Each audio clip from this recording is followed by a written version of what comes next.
Bonjour et bienvenue à vous, chères étudiantes, chers étudiants, votre prof, Jean-François Sénéchal. Comment allez-vous cette session? Bienvenue à votre podcast d'accompagnement de cours préféré, semaine après semaine. On se rencontre ici via ce podcast. J'espère que vous aimez toujours ça, cette petite formule-là. Salutations d'ailleurs à Sandrine Boudreau qui écoute ce podcast en courant. Elle court, Sandrine. J'espère pas la faire trébucher là, lorsqu'elle va entendre son nom.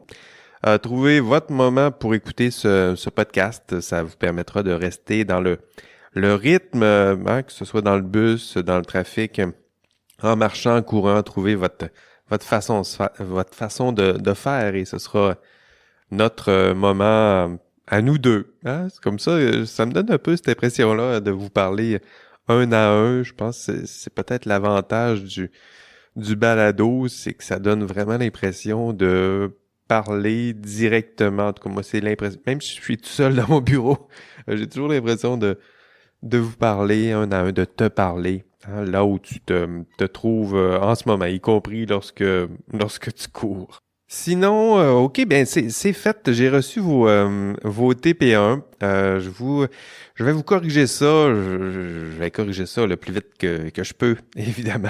Mais comptez là, envoyez-moi pas de courriel avec des points d'exclamation là, avant le 4 octobre. 4 octobre, je vais le dire. Donc c'est vendredi, pas vendredi cette semaine, mais vendredi la semaine suivante, ce qui me donne du jour là ouvrable pour corriger ça, mais je fais pas juste corriger, là, trouver une place là, pour intégrer ça dans mon horaire. 10 jours, ça me semble raisonnable. Et vous l'avez vu, donc vous avez réussi ce TP1. Présumons que c'est réussi. Je dirais que le TP1, son plus grand défi, là, c'était un défi de gestion d'équipe. D'ailleurs, il y en a plusieurs il y en a certains qui ont eu des petits problèmes de gestion d'équipe, mais justement, ça nous permet d'agir le plus rapidement possible. D'ailleurs, faites comme eux, là, c'est-à-dire que si vous constatez des problèmes de participation, écrivez-moi dès que vous constatez ce genre de petits problèmes, puis on va le régler, hein, c'est-à-dire que je vais vous accompagner, vous aider, puis essayer de redresser la situation, puis en même temps, je dirais que c'est un peu normal. Il y en a plusieurs qui sont très bien organisés, mais il y en a d'autres un peu moins. Puis je dirais que c'est une qualité que vous devez, sur laquelle vous devez travailler pour plusieurs. Organiser un horaire. Il y en a qui perdent le fil du temps, puis qui s'investissent pas suffisamment dans leurs travaux pratiques. Faut leur faire signe, faut redresser, faut laisser une chance, faut être rigoureux, mais être aussi bienveillant, je dirais, à leur endroit. Là, il y en a qui ont toutes sortes des problèmes personnels, des problèmes de santé. Présumez ça aussi, là, quand il y a des problèmes. Puis ce qu'on fait, c'est qu'on écrit, puis on essaie de redresser la situation. Puis habituellement, ça se passe très bien. Puis vous le voyez, là, le défi du TP1, c'était un peu ça. C'était de gérer ce genre d'enjeu-là.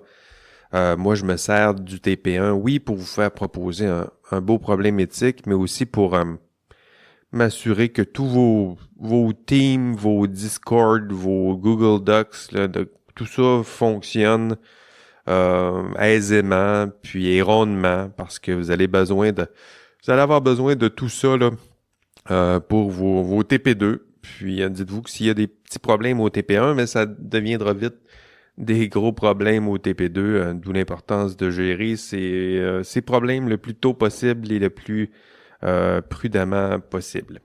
OK, aujourd'hui, dans cet épisode, on va parler du module 4. Le module 4, dans ce module, là, vous allez être introduit à la grille de Lego. Donc, cette expression-là, je vais le dire au moins 200 fois dans le cours, là.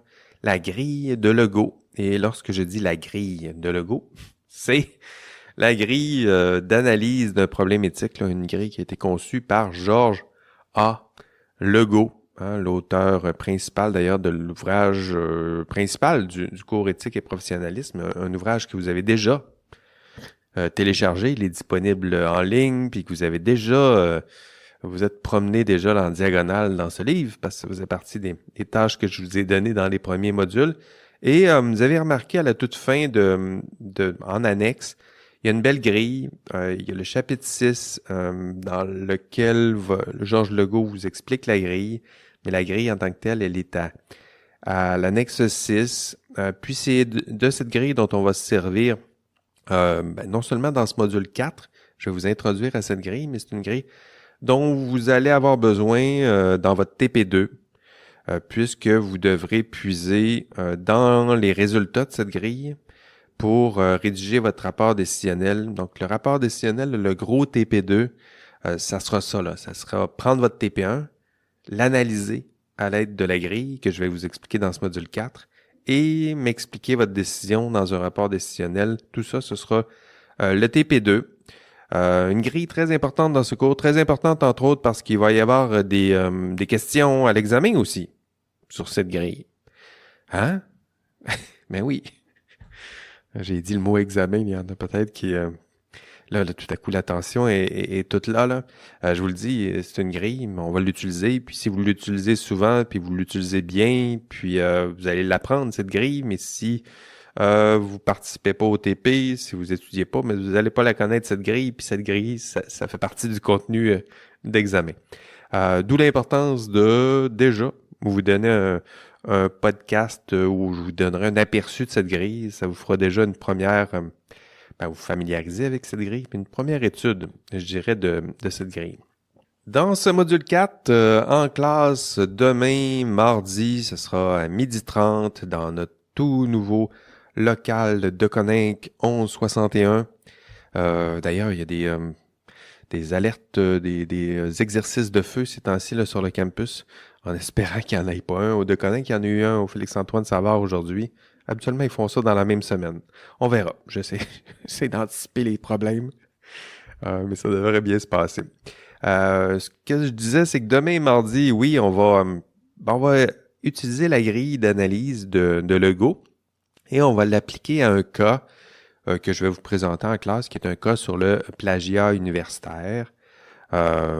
Pourquoi le plagiat? Parce que justement, ça vous rejoint, pas parce que vous plagiez, mais parce que ça vous plonge dans un contexte que vous connaissez bien. Mais dans ce podcast, ce que je vais faire, c'est qu'on va prendre la grille d'analyse, puis on va s'en servir pour analyser le cas de Karen Duhamel. Vous vous souvenez, là, le cas de Karen Duhamel, au cours 1, je vous ai présenté cette histoire. D'ailleurs, je présumerai que vous connaissez cette histoire, que vous avez écouté la vidéo. Puis sinon, appuyez sur pause maintenant, puis allez écouter la vidéo de Karen Duhamel au module 1. Avec le cas de Karen Duhamel, ce qu'on va faire, c'est qu'on va se concentrer sur, je vous l'ai dit, on va prendre la grille d'analyse, on va essayer d'analyser le problème rencontré par Karen Duhamel. Et cette analyse, ça correspond là aux premières étapes de votre TP2. Dans le TP2, je vous dis, vous devez analyser votre problème à l'aide de la grille de Legault. C'est ce qu'on va faire. C'est-à-dire que dans le TP2, vous allez avoir votre propre problème. Dans ce podcast, ce qu'on va faire, c'est qu'on va analyser le problème rencontré par Karen Duhamel. Puis, ce qu'on va faire, je vais peut-être vous refamiliariser avec l'histoire de Karen Duhamel. Mais avant, peut-être, si vous vous demandez où trouver votre grille d'analyse, je vous l'ai dit, là, c'était à la fin dans l'annexe 6, mais vous allez également trouver une belle copie de cette grille d'analyse dans la feuille de route. Vous savez, dans la section, il y a une section dans votre feuille de route qui est consacrée au TP2.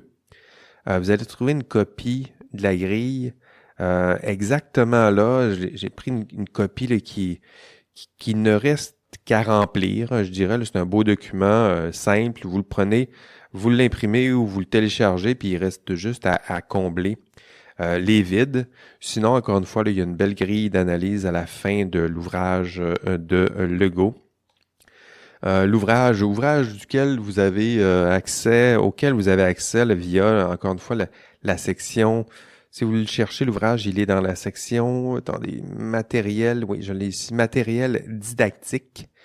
Vous allez vous cliquer sur matériel didactique, Puis, vous pouvez cliquer sur « Accéder à la version électronique ». Puis là, vous allez trouver la grille. Bon, les explications de la grille, comme je disais, c'est au chapitre 6.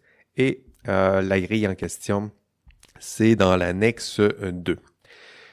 Revenons maintenant à l'histoire de Karen Duhamel. Maintenant, vous avez vu la vidéo, vous êtes familier, vous l'avez rencontré une fois. Je vous rappelle peut-être les principaux faits.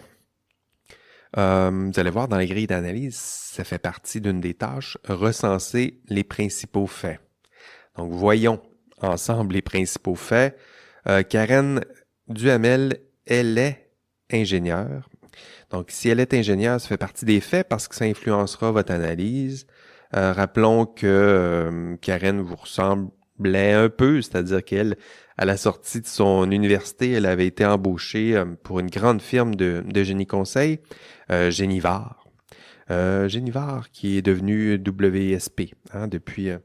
D'ailleurs, depuis la commission Charbonneau, là, il y en a plusieurs qui ont changé de nom. Et sur le chantier rappelez-vous, sur le chantier de réfection de l'autoroute 40, Karen, elle, avait remarqué qu'il y avait des quantités qu'on lui demandait de saisir là, dans son logiciel de saisie de données.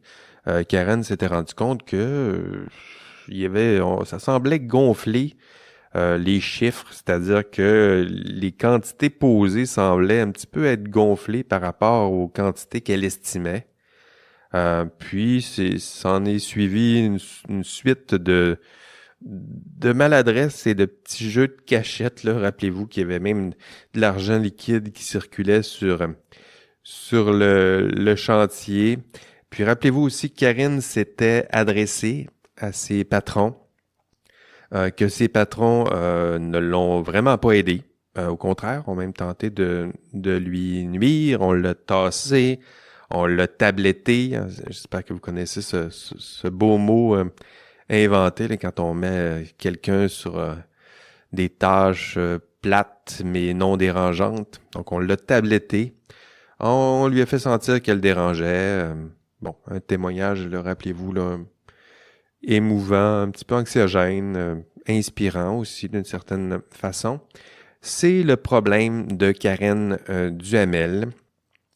On va tenter de résoudre ce problème à l'aide de la grille de Legault. C'est comme si on était en train ensemble de faire votre TP2. Puis le TP2, la première étape, on vous dit, mais prends la grille d'analyse, puis analyse ton problème. Puis nous, on va analyser le problème de Karen. C'est un beau luxe, je dirais, qu'on a prendre le temps d'analyser un problème éthique. Surtout, c'est un beau luxe confortable. Là. Vous êtes à l'université dans un milieu douillet et bien encadré, qui vous protège de tout. Puis on réfléchit comme ça à des problèmes éthiques. Rappelons-nous que Karen était loin d'avoir le même genre de confort et de luxe avant de prendre ses décisions. Mais pour vous, on va le faire au moins une fois dans votre vie. Là. Prendre le temps, avoir le luxe de prendre un problème éthique important, puis essayer de le résoudre. Puis la grille que je vais vous présenter, d'ailleurs, tiens, je me permets déjà de vous confier, la grille, dans votre vie, là, vous ne l'utiliserez pas souvent. Là. C'est un peu triste, là. Mais ça aide. Ça aide surtout à l'apprentissage, vous faire voir tout ce que vous devriez penser pour résoudre un problème éthique. Puis après, dans cette grille, vous allez garder des éléments importants, là, mais c'est rare que vous allez, peut-être là, qu'un jour vous allez avoir un problème tellement important que vous allez sortir votre grille d'analyse, mais l'idée, en vous présentant cette grille dans ce cours, dans ce podcast, le but, c'est que vous vous familiarisez avec cette grille, puis que vous gardiez les éléments peut-être les plus importants ou signifiants peut-être pour vous. Alors, allons-y. On va analyser le problème à l'aide de la grille. Legault vous dit, Georges A. Legault vous dit dans sa grille, il dit « Pour résoudre un problème éthique, tu dois passer à travers 4 phases. » Je vous les nomme, là, puis on va tranquillement décliner ces 4 phases. La première phase, c'est la phase de prise de conscience de la situation. Phase 2, clarifier les valeurs. conflictuelle. Phase 3, prendre une décision raisonnable. Et phase 4, établir un dialogue avec les parties prenantes. Donc, 4 phases déjà. Je vais vous les présenter. On va les prendre une à une. C'est une présentation. C'est un podcast qui prend le temps de faire bien les choses. Là. Donc, ça se peut que ça soit un petit peu aride, le fait de vous analyser ça là, phase par phase. Mais je vais vous mettre là, des petits bumpers audio là, pour vous aider à rester concentré entre chaque grande phase. Allons-y. Impressive. OK, allons-y avec la phase 1. Le go vous dit, rappelons les faits. Donc, phase 1, prendre conscience de la situation. Mais c'est justement ça, on va regarder les faits. C'est ça la première phase. Là. On se concentre sur les faits. Puis ça, vous devriez aimer cette phase-là. Là. Vous aimez les faits, j'aime les faits. C'est quelque chose de mesurable, de démontrable. Le go vous dit, donc, 5 sous-étapes. Il dit en A, inventorier les principaux éléments de la situation. Donc, pour vous, c'est tout ce que je vous ai dit à propos du problème de Karen Duhamel, tout ce qui est les faits là, démontrés, certains, s'il y a des risques, est-ce qu'il y a des risques qui sont mesurables, probables, c'est quoi qu'elle constate, Karen, autour d'elle, est-ce qu'il y a des documents qu'elle pourrait recenser, imprimer pour prouver ce qu'elle affirme, ses calculs. Hein. Ça fait partie des faits. Moi, je fais mes calculs, j'arrive à temps. Voici les calculs que mon client me propose, puis on voit bien qu'il y a une différence. Tout ça, là, ça fait partie des faits. Le go vous dit aussi en sous-étape, on est rendu à B. Le go vous dit, bon, maintenant vous avez les faits. Vous devriez aussi essayer de formuler le dilemme éthique de façon très synthétique. Formuler le dilemme éthique. Et pour Karen, elle, ça correspond à, si on avait à résumer son dilemme, c'est, je sais pas, peut-être qu'elle pourrait dire, je ne fais rien et je me tais pour toutes sortes de bonnes raisons, vous les connaissez, ou j'interviens et je pose des questions. C'est plus ça, là, son dilemme. Intervenir ou ne pas intervenir. C'est toujours ça. Là. Le gars vous dit proposer une action, puis l'action contraire. Donc, j'interviens, Karen, ou je n'interviens pas. Puis après ça, ça va nous permettre de synthétiser le dilemme en 2 grands pôles, puis voir toutes les valeurs qui se dessinent d'un côté du dilemme, puis toutes les valeurs qui sont agissantes de l'autre côté du dilemme. C'est ce que le go vous suggère en B. On est toujours dans la phase 1. Là.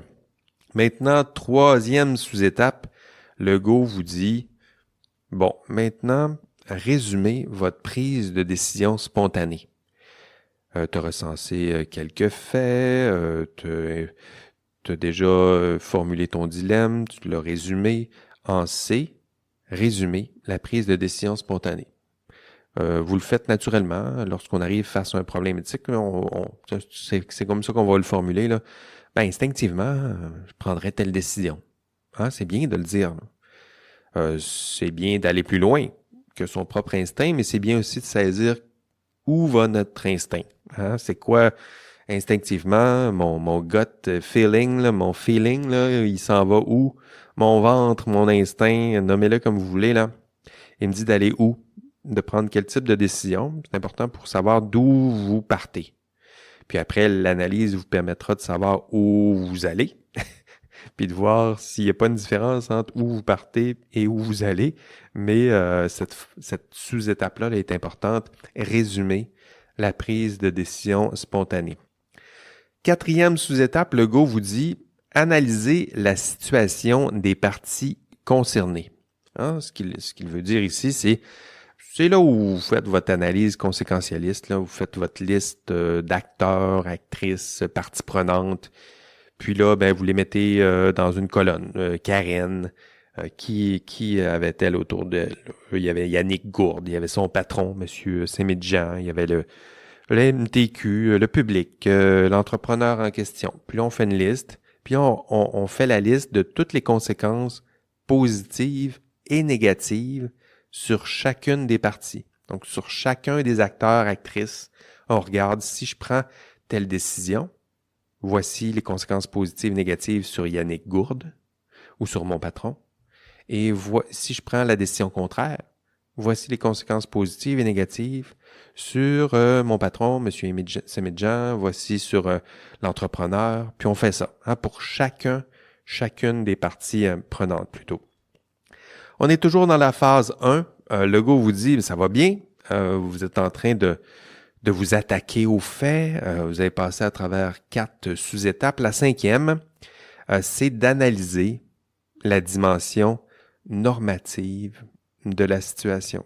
Ce que Legault vous dit ici, c'est bien les faits, c'est bien de savoir le dilemme, c'est bien de considérer tout ça, mais vous devriez aussi avoir conscience du code normatif, des normes, des règles, des lois qui encadrent ce genre de problème. Si vous regardez votre problème, OK, gestion de contrat, la fraude en entreprise, c'est quoi les règles? Qu'est-ce que mon client, il m'oblige à quoi?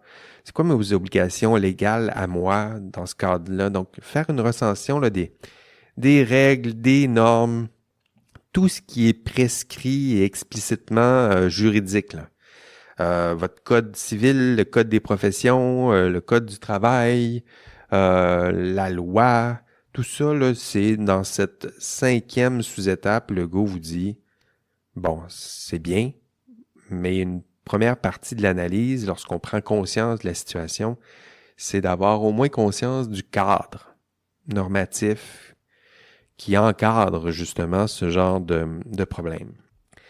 Et si vous faites tout ça, vous auriez passé à travers l'étape 1, donc la phase 1 de Legault, que Legault intitule « Prendre conscience de la situation ». Et dans cette phase 1, Legault vous dit, vous devez recenser, analyser les faits, vous devez cerner le dilemme, penser aux conséquences positives, négatives sur chacune des parties prenantes. Vous devez recenser les lois, les normes. Puis si vous faites tout ça, vous avez passé à travers la phase 1 de l'analyse de la grille de Legault. Release your anger. Bon, ça va bien. Phase 1, c'était la plus longue. Une des plus importantes phases de la grille de Legault, mais c'est assurément la plus longue. La phase 2, Legault vous dit, c'est bien, vous avez analysé les faits, mais vous devez aussi clarifier les valeurs en conflit. Legault vous dit, si c'est un dilemme, il y a un conflit de valeurs, puis si c'est de l'éthique, ça parle de valeurs. On va prendre le temps d'expliciter, de rendre le plus clair possible quelles sont les valeurs en jeu. Legault vous donne 3 sous-étapes pour passer à travers cette phase 2. La première sous-étape, Legault vous dit identifier les émotions dominantes.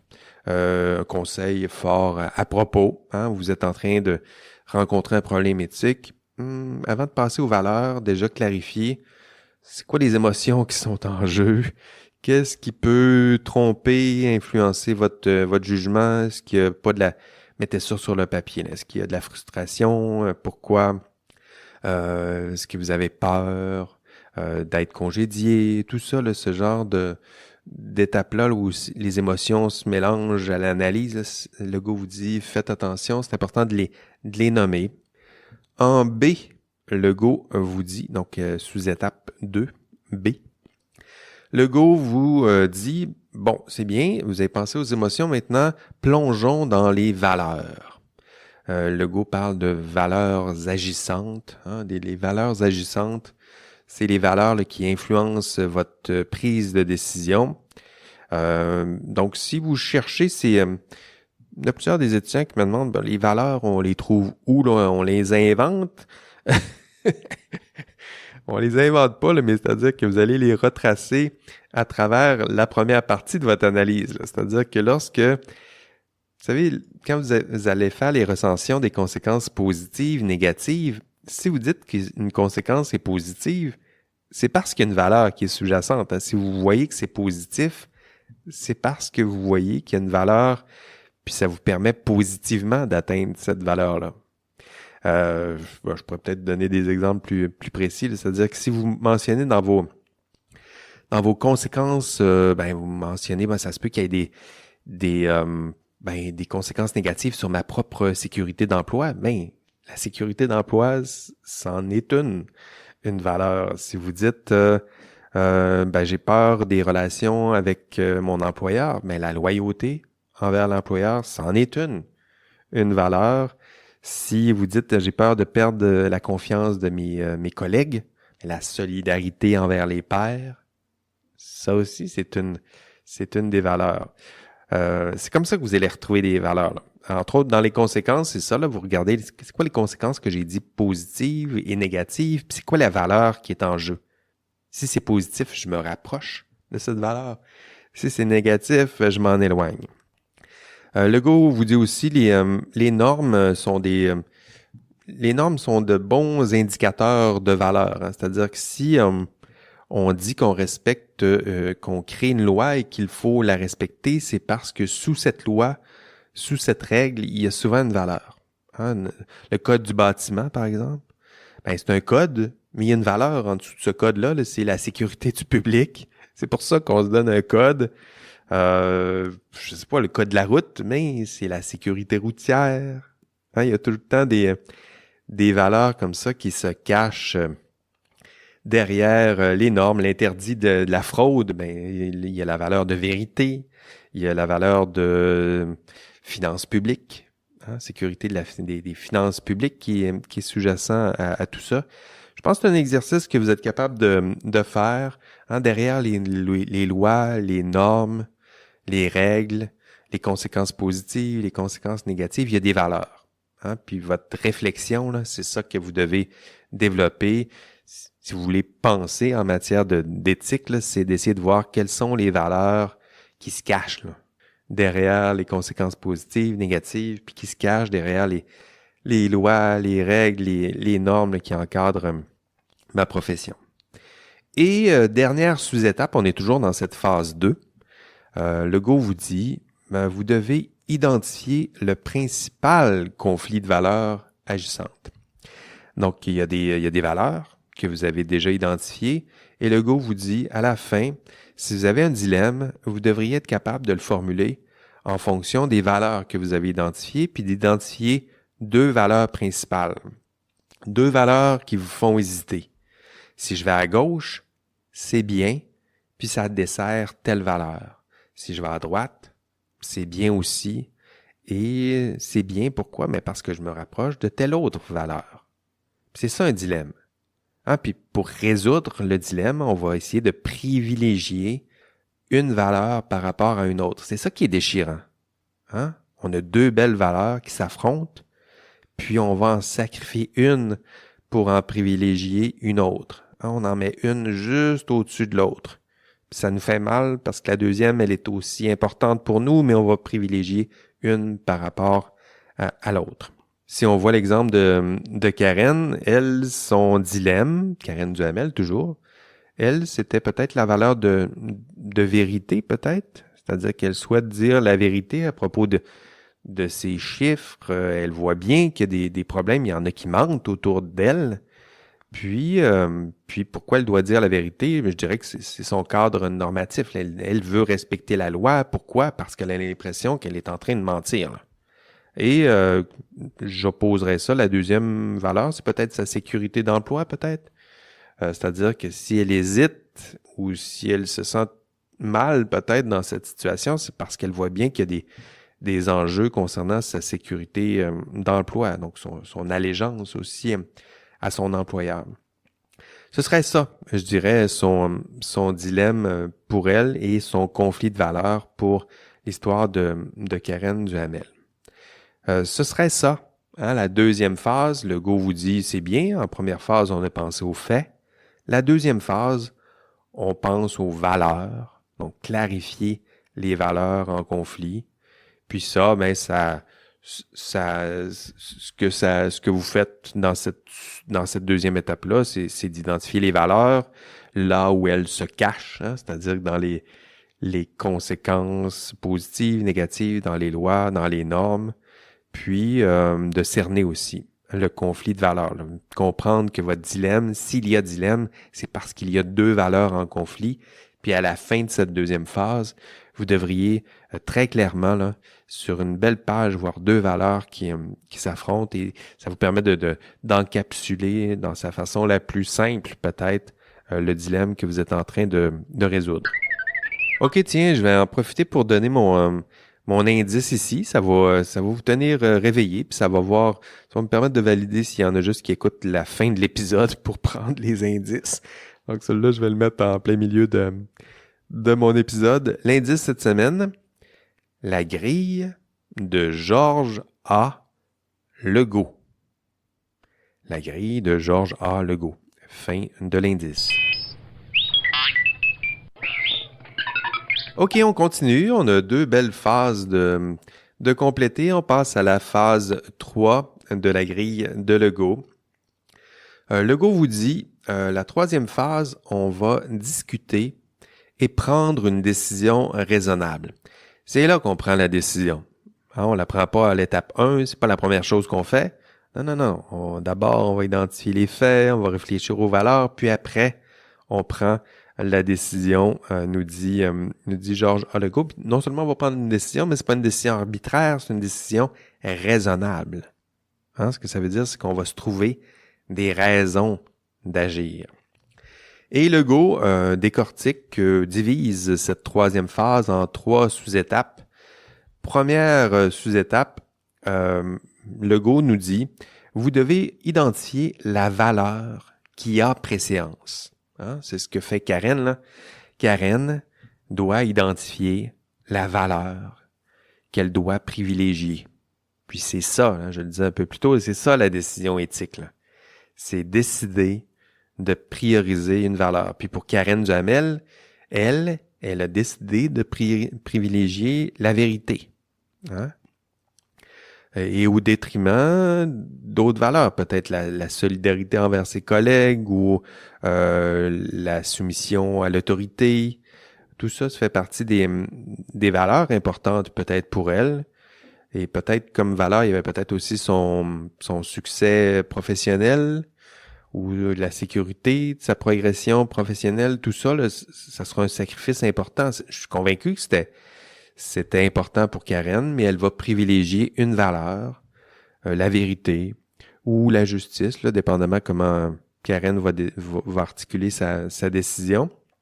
C'est peut-être respecter la loi qui influence le plus Karen, ou c'est peut-être le mensonge qui l'exècre davantage. Voilà, c'est ce que Legault vous dit. Vous devez identifier une valeur. Puis là, c'est pas juste on prend une pièce de monnaie, on la lance dans les airs puis on choisit là. Non, parce qu'il va falloir choisir une valeur puis il va falloir justifier pourquoi on privilégie telle valeur au détriment de telle autre. Et je dirais au détriment de telle autre, vous devrez garder ça en tête, là, entre autres je vous dis ça comme ça, dans la mise en œuvre, dans le rapport TP2, là, dans votre rapport décisionnel, il y aura entre autres un espace pour la mise en œuvre de votre décision. Puis ça, là, cette valeur secondaire-là, c'est là où vous allez pouvoir réduire les conséquences négatives. Là. Donc, si vous faites un choix déchirant, nécessairement, la deuxième valeur, elle sera sacrifiée. Puis dans la mise en œuvre de votre décision, c'est là que vous allez pouvoir agir. Là. C'est-à-dire, j'ai pris telle bonne décision parce que cette valeur-là, elle est importante pour moi. Puis, la valeur que j'ai mis en deuxième, que j'ai sacrifiée, elle est importante aussi pour moi. Puis voici ce que je vous suggère de faire dans la mise en œuvre pour réduire peut-être les conséquences négatives là, associées à cette deuxième valeur qui me tient également à cœur. Hein, Karen, elle, ce qu'elle doit faire, c'est identifier peut-être son principal argument. Du moins, c'est ça que Legault vous dit. Là. Donc, on a dit en A, identifier la valeur. Et en B, Legault vous dit identifier votre principal argument justifiant la valeur prioritaire. C'est ça, argumenter. Hein? C'est décider d'une valeur, mais aussi produire un argument pour justifier pourquoi cette valeur, elle doit guider la décision. Hein? Pourquoi Karen doit dire la vérité. C'est ça qu'elle a choisi. Elle a choisi de dire la vérité, puis après ça, elle devra mobiliser des arguments. Et maintenant, parce que vous connaissez tout ça maintenant, les arguments conséquentialistes, déontologiques, mais vous êtes capable de produire des arguments. Si vous étiez à la place de Karen, ben pourquoi justifier qu'elle doit dire la vérité? Bon, on construit des arguments peut-être autour des conséquences. Hein, elle doit dire la vérité parce que si elle dit des mensonges, ben il va y avoir des conséquences négatives sur elle, sur le client, sur les dépenses, sur pas la sécurité publique, mais les finances publiques. Donc, elle va se concentrer sur les conséquences négatives. Puis si elle le dit, il y a des conséquences positives sur la réputation de son ordre professionnel, sur sa propre réputation. Ça fait partie des conséquences. Mais tout ça, vous le voyez, elle a décidé de dire la vérité. Mais ses arguments, c'est quoi? Là, c'est un argument conséquentialiste, là, c'est-à-dire que je me mets à recenser. Ma décision, elle est bonne parce que les conséquences sont positives. Hein? Puis là, je me mets à lister les conséquences les plus importantes, les conséquences positives les plus importantes. Puis ma décision, elle est bonne parce que ça me permet d'éviter plutôt des conséquences négatives. Puis des conséquences négatives, j'en fais la liste. Puis je fais la liste des conséquences négatives les plus importantes et signifiantes. Donc, j'espère que je suis pas trop théorique avec tout ça, là. Je pense que c'est assez simple. Je le résume comme ça, là. Karen, Legault lui dit, tu vas identifier ta valeur prioritaire. Pour elle, c'est la vérité. Puis après, trouver des arguments. Si elle décide d'argumenter, de puiser dans le conséquentialisme, mais elle va dire, moi, j'ai choisi la vérité parce que, hein, c'est un argumentaire, parce que telle conséquence positive, ou ça me permet d'éviter telle conséquence négative. Donc ça, c'est de l'argumentaire de type conséquentialiste. De l'argumentaire déontologique, ben ce serait de dire, ben moi j'ai pris telle conséquence parce que elle est cohérente avec telle norme, telle règle, la loi sur les ingénieurs, mon code de déontologie professionnelle. Puis là, je liste des normes. Hein? Puis la bonne décision, c'est laquelle? Rappelez-vous, en déontologie, c'est la décision qui est conforme avec les normes. Donc, la démonstration, c'est ça, c'est de faire une liste de normes puis de démontrer, voilà, ma décision, elle est bonne parce qu'elle est cohérente avec toutes ces normes. Elle est même cohérente avec les normes émises par mon employeur dans son propre code de pratique, là. Vous savez, les employeurs là, publient des normes, publient leurs propres énoncés de valeur, ben des fois, on peut s'en servir pour leur remettre sous le nez, là. C'est-à-dire que moi, j'ai pris une décision qui est cohérente avec votre propre code de déontologie et votre propre code de valeur.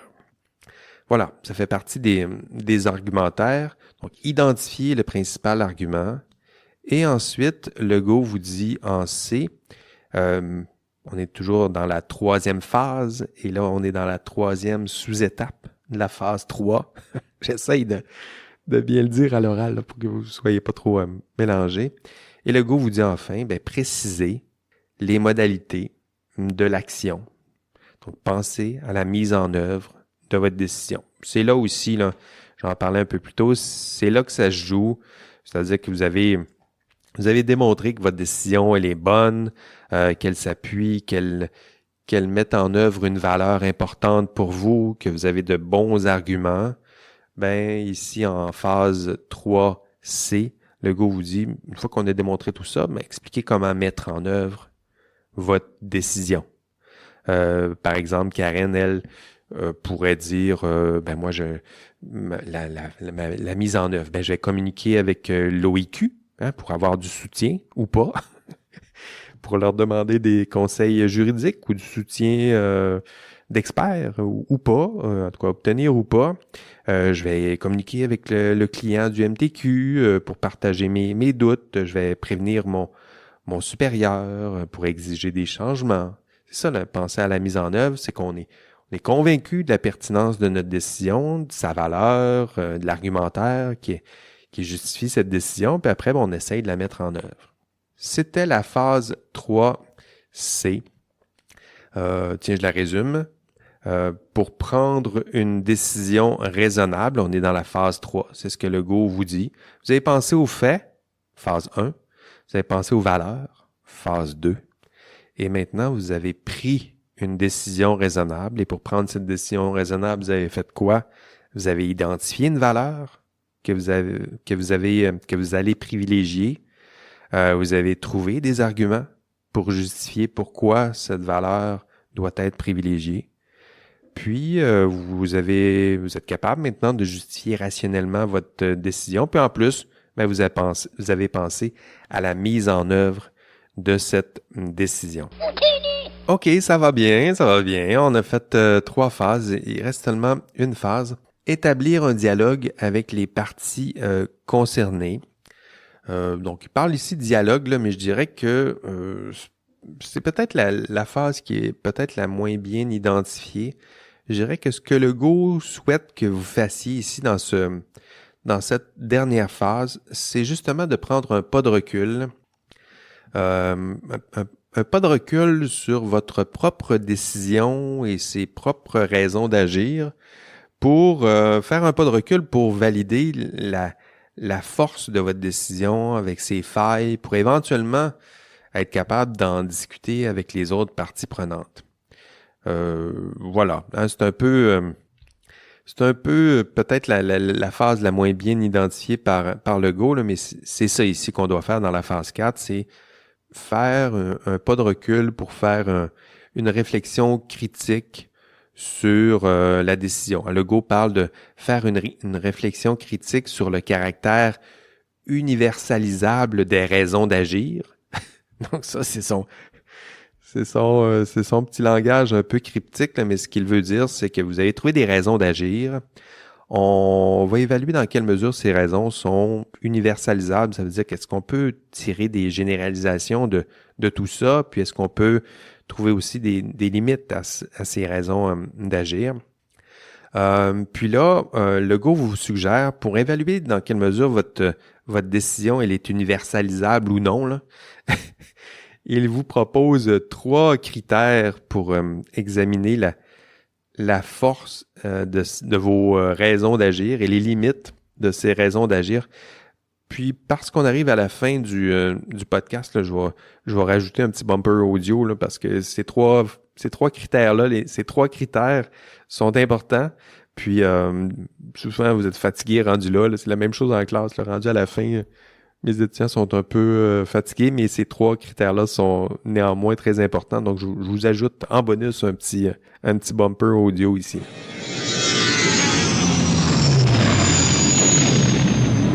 Bon, voilà. Vous êtes prêts? Hein, Legault vous dit, à la fin, vous devez faire une réflexion critique sur le caractère universalisable des raisons d'agir.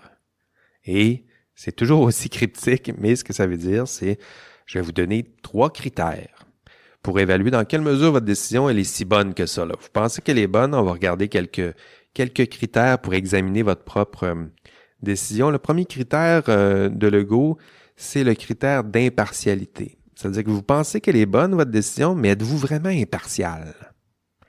Est-ce que vous seriez capable de convaincre un jury qui, lui, est impartial? Hein, Karen, elle, rappelons-le, est-ce qu'elle était complètement impartiale? Difficile, hein, parce qu'elle est partie prenante, elle fait partie du problème. Puis je dirais que ça aurait été tentant peut-être pour Karen de se dire, ben moi je sauve ma peau, là. Je parle pas, puis je dis rien, puis je sers mes propres intérêts personnels. Mais est-ce que ça aurait été la bonne décision? Est-ce que c'est impartial? Non. Karen Duhamel, elle n'est pas impartiale. Elle est partiale. Elle est littéralement partie prenante. Puis ça, c'est important d'y réfléchir.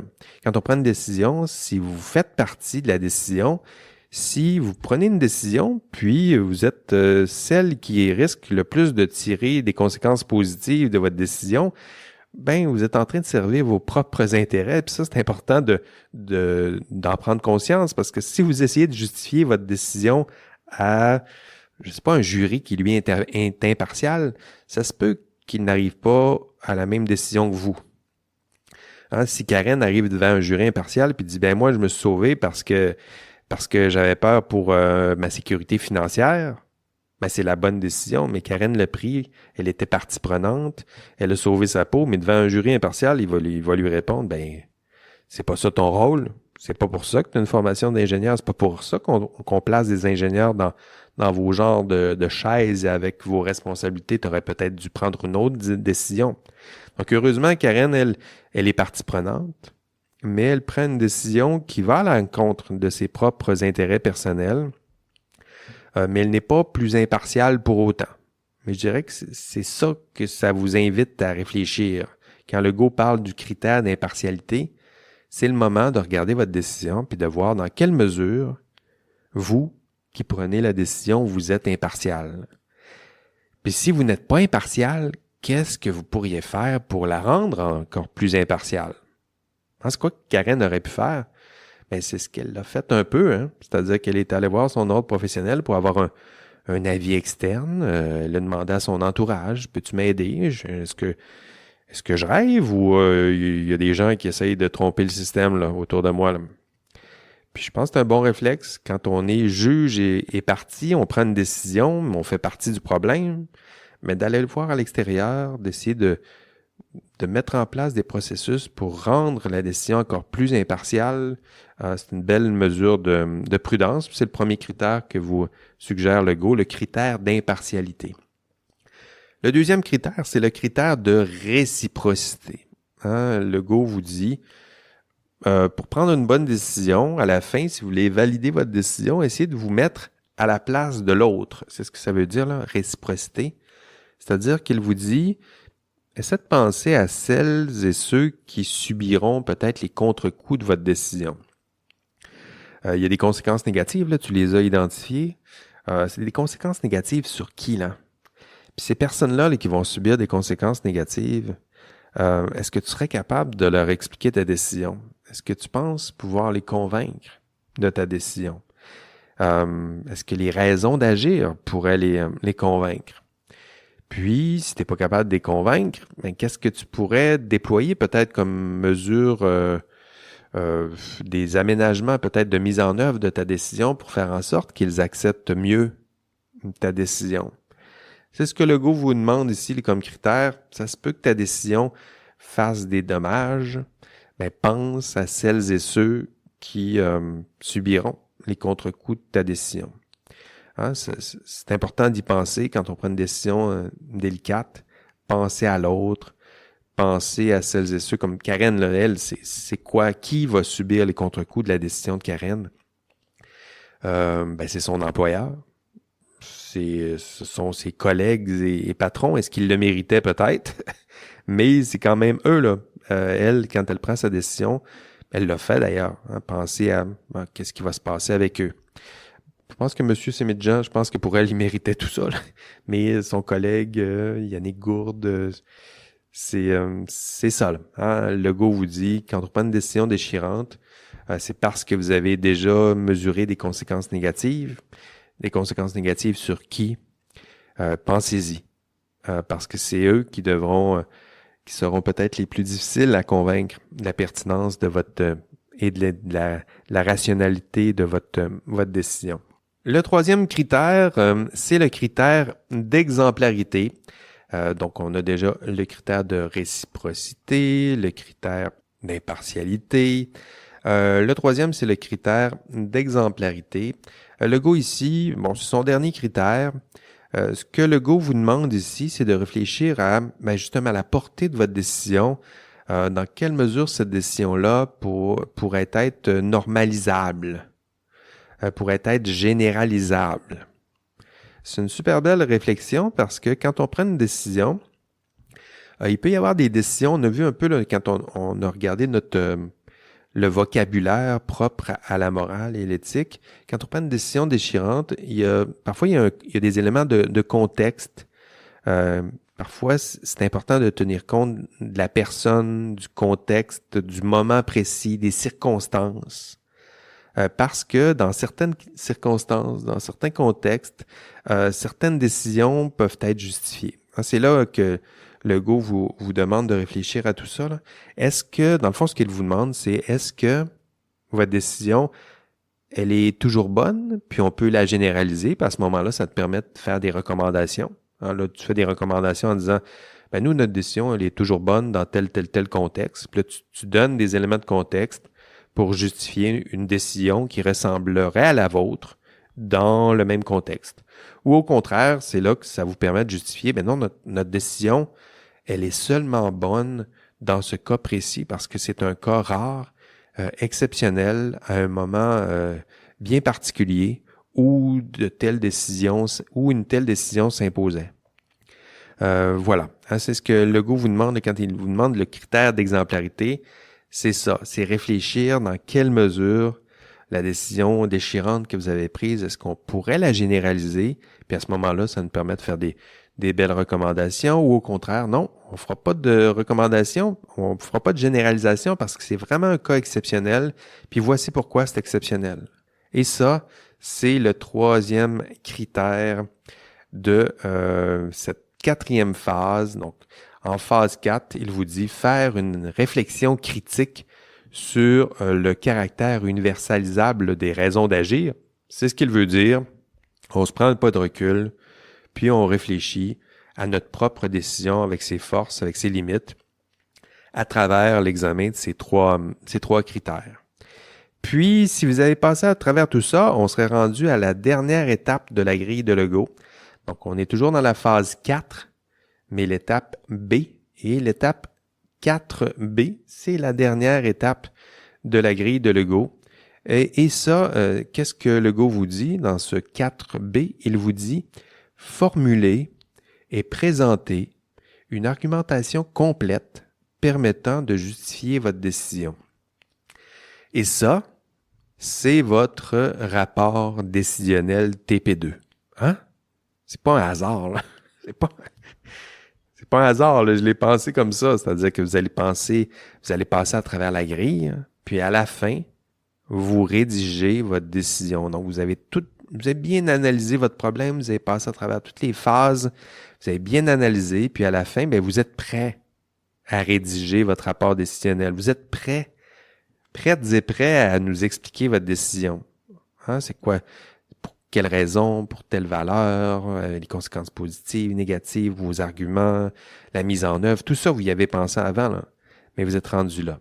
D'ailleurs, quand vous allez compléter votre grille, lorsque vous allez arriver à cette dernière étape là, dans la grille, vous pouvez juste écrire dans cette étape-là, voir le rapport décisionnel, parce que c'est ça que je vous demande. Là. À la fin de votre analyse, me rédiger votre rapport décisionnel, puis je vous expliquerai éventuellement c'est quoi la structure de ce rapport décisionnel. Et donc, c'était la phase 4B, formuler et présenter une argumentation complète permettant de justifier votre décision.